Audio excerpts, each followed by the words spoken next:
Good afternoon to you. Mark Sutton, HurricaneTrack.com here. Hurricane Outlook and Discussion time. It's Wednesday, the 14th of July, 2021. Hope the mid part of your week is going well. Today we're going to talk about Tropical Storm Felicia and all the Felicia jokes that I'm sure are out there already for anybody that's paying attention, whatever, right? And the Atlantic Basin stays quiet for now, which is a good thing. However, there are signs of trouble ahead. And once we get to August, September, and October, another interesting tweet from our good friend Ben Knoll, all the way from New Zealand. It's amazing how fast these tweets get to us elsewhere across the planet. Good old internet. All right, so let's get on with it, shall we? You can tell I'm in a good mood today. And hey, why not, right? In the Atlantic Basin, I've got rest. Things are good, so why not be in a good mood? It's better than being tired and rolled up and just blah.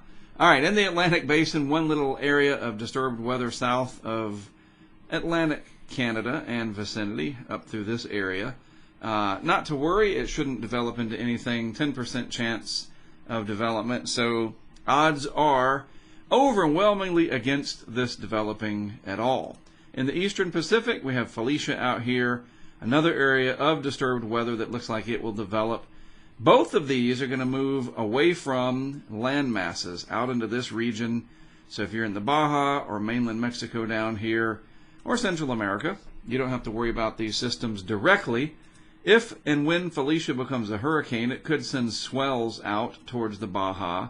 And maybe some of those could reach way up here to California's beaches. We'll have to see. You need a large wind field to really create large seas. I mean, small systems can create that as well. But the larger the system, the more influence the system has on the waves and the surface of the water, generating those waves. And so we'll just wait and see how that pans out.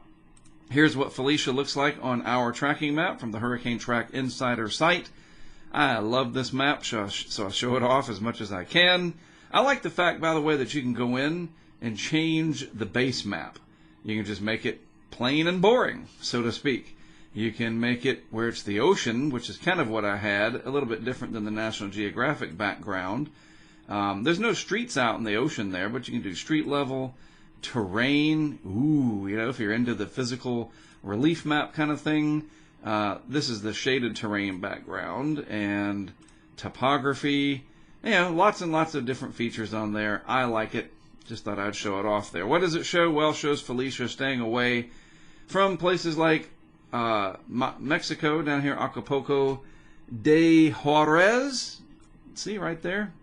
Picking that out as a point of reference in the Oaxaca area. What is that? The state of Oaxaca? Is that how they call it down there? Anyway, seriously, it's going to move on out, so no need to worry. So we will jump off this and move along. Satellite view, there's Felicia, pretty small in its size, and it's going to be heading towards cooler water over here, a more stable thermodynamic setup, and it'll weaken once it does so. This is a larger conglomeration of clouds trying to come together, so if this does develop, it'll probably be a larger system. So we'll see, what happens with these. The main issue, like I said, would be any swells that might come out. Surfers in Baja and elsewhere might like that, I would suppose, but we'll see. You really do need a larger system, I think, to generate much swell activity. There is the non-tropical low-pressure area over the waters south of Newfoundland and Nova Scotia. If the waters were warmer up this way, if this was September, this would probably develop because we'd have warmer water. The Gulf Stream does work its way through this region, but just not warm enough to give it the thermodynamic profile necessary for it to develop deep convection. And that word, convection, the thunderstorms, the upward motion, that's the heat. That's what, well, part of it. That's the engine, the heat engine. Condensation is a warming process. And so when you condense these clouds out and you make these clouds, you warm the atmosphere. And that's why these work. That's why they are warm core systems. That one is not there yet. So you don't have to worry about it too much. It's just interesting. And it's, important for the mariners out there, the shipping lanes, to know all about it, even if it's not going to bother us land dwellers. Moving out farther to the east in the open Atlantic, look at that. You can clearly see the Saharan dust. Yuck, coming right off Africa. There's dust in the atmosphere all through here, the way the satellites are now. These high-res satellite images, I mean, you can just pick it out. It's got that sort of hazy look to it overall. And I guess you guys down in the Caribbean can tell me, how are your skies? Are they dusty? You got those brilliant sunsets? I could just look at Brent's and Tim's camera and Carlos down in San Juan. We do have these cameras. In fact, just real quick, indulge me for a second. I got this, so I might as well use it. We will turn on our permanent cameras. We'll zoom in down here, and we'll just take a look ourselves, shall we? All right, so let's start in San Juan real quick, looking out towards the north. A little hazy out there. You got a lot of clouds, though, so it's hard to tell. So we'll go down here into the Virgin Islands, and we'll check the one out over in St. John. First of all, at Brent's place, a little bit hazy there, but again, the clouds kind of ruined the shot here, trying to prove my point. There you go. That one's a little better. A hazy sky in St. Thomas. I say often about opening up the window and looking out. Well, there you go. We just did that. So yes, there is some dust moving through. But you know what? Seriously, it's all nice news for you guys because this is a very stable environment. It's typical of July. You get these big Saharan air outbreaks that come off, and it keeps a lid on the tropics quite literally. Now, that being said, you can see how the intertropical convergence zone is bending up through here. There's a tropical wave in here, a large high-amplitude wave, but it is surrounded by dry air. And I can prove it to you. If the satellite imagery itself wasn't enough, well, let's look at the water vapor. And yes, it's got, look at that. It's a classic tropical wave. It looks like like a Rip Curl logo wave or whatever, right? That's exactly textbook. It's beautiful. Nature is a beautiful thing sometimes, but it's surrounded by dry air. There's not much deep moisture in the middle of the wave. It's trying to pull deep moisture up out of the ITCZ, the Intertropical Convergence Zone. There's another wave here, another one there, but that's about it. It's just very limited right now because we're in a suppressed phase of the Madden-Julian oscillation. The Saharan air layer is doing its thing, and it's July. This is what is expected, not Elsa. Vorticity-wise, if we look at things here, there's the system in the Atlantic, south of the Canadian Maritimes, etc. There's the large amplitude wave, some little feature here trying to do something, but it's not going to be able to. Just too stable right now. Just there are times when things just don't happen, and this is one of them, thank goodness, because more is coming, trust me. There's Felicia. This elongated area will eventually curl up and become rounded like that, bundling the energy, and off it will go, also becoming a tropical cyclone in the eastern Pacific. So let's look at a couple of interesting things here. First of all, really? What is that all about? I have never seen such a prominent, that's 5 Celsius or higher. What's going on with that? I got to look into that, maybe ask a couple of people that I know, is there lava? And I'm not trying to joke about this. You remember that fire? Was that down in the Gulf of Mexico? Remember the Gulf was on fire from a natural gas explosion underneath the water or something? Let me move me out of the way. What's going on with that? That's actually I got to point that way because it's reversed, but stage right, stage left. That's a seriously warm anomaly there. It's kind of frightening. What the heck? So we'll see. Talk about anomalies. That's an anomaly, and hopefully it's a real big anomaly, it's not supposed to be there. I don't know. Maybe a bug hit the satellite way out there in space. Haha. Bugs on the sensor. That'd be funny. All right. Seriously, though, the El Nino state, the ENSO, as I'm trying to focus here, being in a good mood can sometimes work against you because you get giddy. The state of the ENSO, the El Nino Southern Oscillation phenomenon, is reversing, and the colder water is coming back below the surface, and you got these little streaks here showing up, these little waves, these, what are they called, transverse ocean waves or something like that. It's just the way the patterns are in the ocean, the way the currents go. And we're getting that return towards La Nina in the fall. And more of the modeling is jumping on that. And so we're going to be cooling it out in this area, gradually warming things through here. And all around here is interesting, and this is what I wanted to show you too. Look around Florida, and this is where these anomalies are interesting, but they're not everything. You know, I've seen a lot of talk. Let me bring me back and slide me over to where I need to be.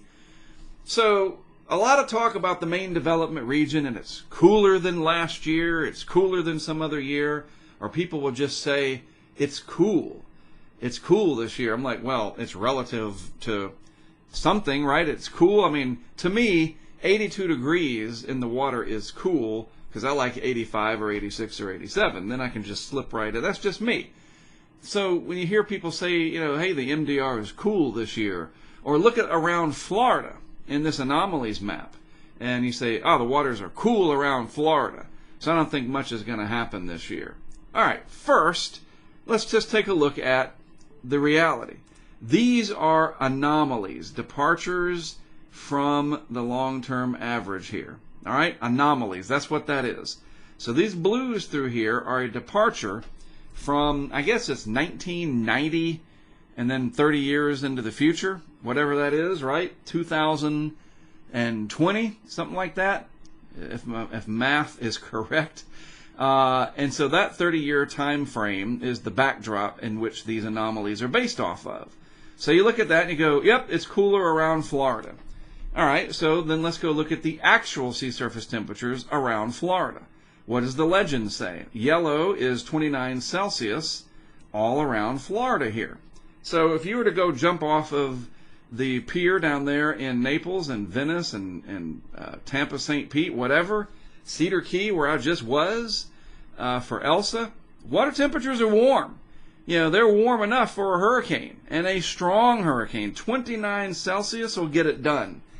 And I also want to remind you, and you just need to go to Mexico Beach up here, Port St. Joe and vicinity. Go over to Panama City and look at what a Category 5 hurricane will do. And that was using water temperatures. It took advantage of water temperatures that the actual sea surface temperatures back then were like 82, 83. They weren't particularly warm. They were a little bit warmer than normal, but I'm telling you, trust me, you have to have a really, really solid environment. And as long as your water temperatures are about 80, 81, especially 82, anything above 82, it is game on for a very powerful hurricane. We've seen it in the past, and so all of this talk, and I've seen people, wow, the MDR is cooler or whatever. It's like, all right, well, let me remind you too, Katrina didn't come across the MDR. It didn't come from the MDR at all. That's the main development region. That year, 05. Dennis made landfall. It came across through here, tried some MDR if you count the Caribbean. Michael was not MDR. Last year, Laura got started late in the game over in this area before it made landfall in southwest Louisiana. I can go on and on and on. Yes, there are plenty of main development region monsters that have hit the U.S. I get it. But a lot is made about the water temperatures in this area. And I don't know how necessary it is, because they are warm enough, and that's the bottom line.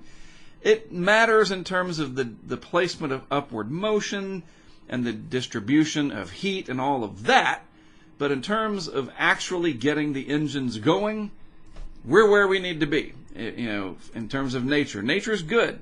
The hurricanes are coming. Whether or not you think the MDR is cool, they're coming, all right? So anyway, there's the Gulf. I love the high-resolution nature to this. You can see the loop current doing its thing in here.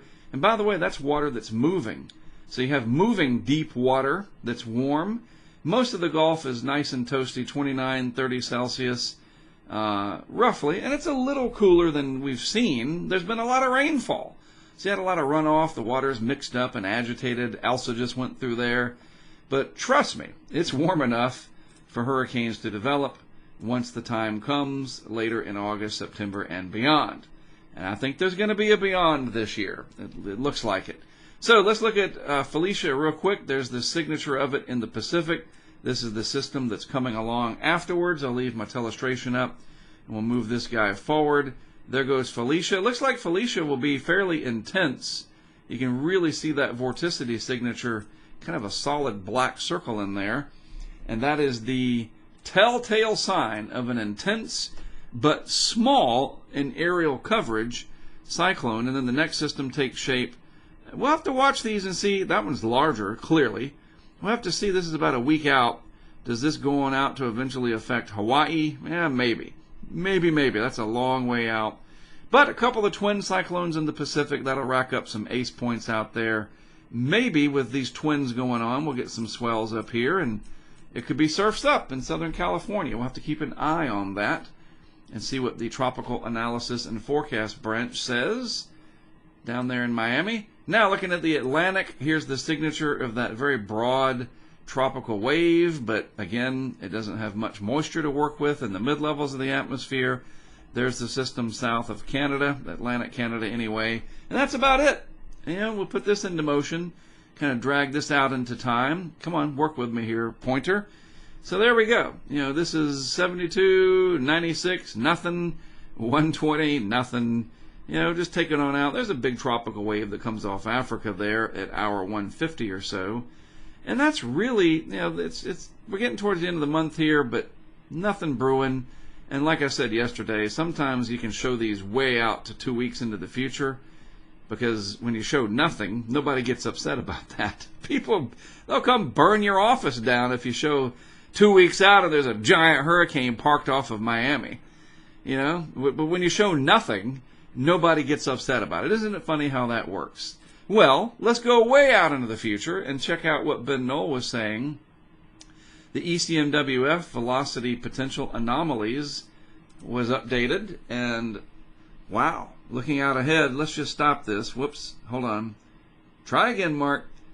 Play, please play. Thank you. So here's July. There's August, September, October, November, December. Let's start it over to July. We're almost done with, we're halfway through. There's August. So August shows tremendous rising motion over Africa, sinking motion over the western Atlantic. But once these things get out, you don't need to pay attention to this as much. It's a matter of finding favorable areas out there once they have developed. And so this doesn't affect that as much. But once we get to September, look and see how things expand. There's September, and we have an active eastern Pacific, a lot of rising motion over Africa spilling out into the Atlantic. And then finally, October really looks busy. Look at that. I mean, wow, most of the Atlantic basin from Africa all the way out, very, very favorable. So we could have a lengthy, maybe a late starting, like the peak part, maybe later in August and beyond, and all the way through October, maybe into early November. And with that La Nina setting in, it's coming back. It does look like it now, a weak La Nina. The Caribbean, like last year, could drag on because we reduced the wind shear in the Caribbean during those La Nina years. All right? So this is a good segue into this, a new Hurricane U episode with Dr. Phil Klotzbach. I sat down with him the other day, I think it was the 9th, and we discussed seasonal forecasting. And it is a great interview. You're going to really like it. Later this afternoon, I will make this available publicly. It's already on Patreon. That is what our patrons help to support. And so we put these out for patrons first and foremost. But later today, because we do want to have something that serves the public greater good, we don't put everything behind the, quote, paywall. I wish that I didn't have to put anything back there. If the Bruce Wayne Foundation would just, cut a big check so that we can fund all of this every year, I'll make it all for free. And I'm serious about that. But you got to pay for it somehow, and one of the benefits through crowdfunding, you in turn give the patrons, something for their support, and that's part of it. But later this afternoon, I will make it public, and I'm telling you, you're going to really like it. We got to really talk deep with Phil about the topic of seasonal forecasting, how far it's come, the usefulness of it, some of the methodologies, and what we're thinking, his people, his department, and those that make seasonal forecast. I don't do that. I just tell you what's happening when it happens. But it's a really fascinating interview, and I can't wait to show you. So I'll shut up so I can get this video on, and then a little later today I'll put that one publicly available. All right? As always, thanks for tuning in and listening to me, watching the videos, so forth and so on. It is awesome to have you on the other side. It's because of you guys, I guess, part of it, that has put me in a good mood. Thank you very much. I am Mark Sudduth, HurricaneTrack.com. We'll be back and talk some more tomorrow.